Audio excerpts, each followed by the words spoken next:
இலங்கையிலே ஜமாத்தே இஸ்லாமியுடைய அல் ஹசனாத் சஞ்சிகையிலே அவர்கள் எழுதுகிறார்கள்.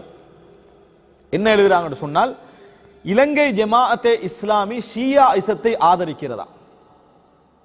இலங்கை ஜமாஅத்தே இஸ்லாமி ஷியா இசத்தை ஆதரிக்கிறதா என்று ஒரு கட்டுரை எழுதினார்கள். அன்புள்ள சகோதரர்களே, முதலாவது பாராட்ட வேண்டும் விமர்சனத்துக்கு பதில் சொல்ல முன் வந்ததுக்கு.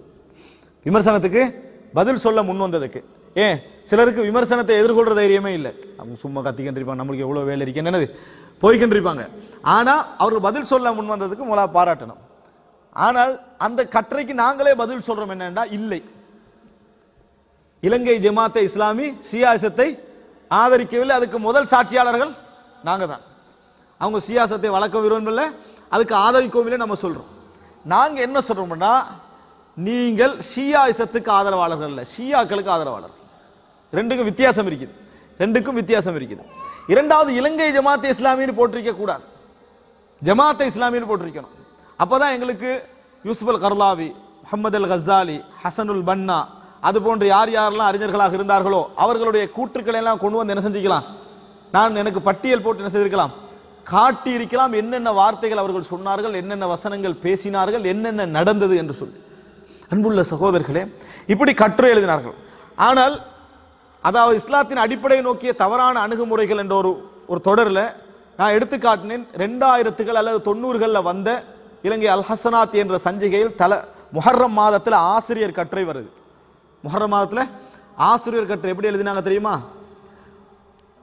ஹுசைன் ரதியல்லாஹு அவர்களுடைய ஞாபகத்திலே வளர்ந்த, ஹுசைன் ரதியல்லாஹு அவர்களுடைய ஞாபகத்திலே வளர்ந்த புரட்சியாளர்கள் இன்றைக்கு ஆயத்துல்லாக்களின் ஆட்சி ஒன்றை அமைத்துக் கொண்டார்கள்.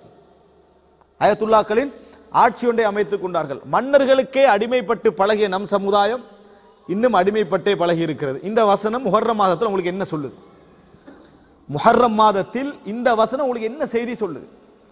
முஹர்ரம் மாதத்தில் அவங்க செய்யக்கூடிய அத்தனை கூத்தும் சரியான தான் சொல்லுது. முஹர்ரம் மாசத்துல தலையை வெட்டிக்கிறது, அடிச்சுக்கிறது, ரத்தத்தை வடிச்சுக்கிறது, இதெல்லாம் யாருடைய ஞாபகத்தில் வளர்ந்தவர்கள்? ஹுசைன் ரதியல்லாஹு அவர்களுடைய ஞாபகத்திலேயே வளர்ந்தவர்கள். யாருடைய ஆட்சி? ஆயத்துல்லாக்களின் ஒரு ஆட்சி ஒன்றை அமைத்துக் கொண்டார்கள். ஆனால் நாங்க அந்த ஞாபகத்தில் வளரல. யாரு? அஹ்லு சுன்னாக்கள். எங்களுக்கு ஹுசைன் ரதியல்லாஹு ஞாபகம் இல்லை. ஏன்னா முஹர்ரம் மாதத்தில் நம்ம தலை உடைக்கிறது இல்லையே, அதனால நம்மளுக்கு அந்த ஞாபகம் இல்லை. நாங்க என்ன செஞ்சிட்டோம்? மன்னர்களுக்கு அடிமைப்பட்டு பழகி பழகி எங்க போயிட்டோம்? அப்படியே இன்னும் இருந்துட்டு இருக்கிறோம். இங்க ஆயத்துல்லா இல்லையே, இங்க இவர் தானே ஆளு சூத்தான் நினைக்கிறாரு. அதனால இப்படி ஒரு கட்டுரை எழுதினா இது எதுக்கான ஆதரவு?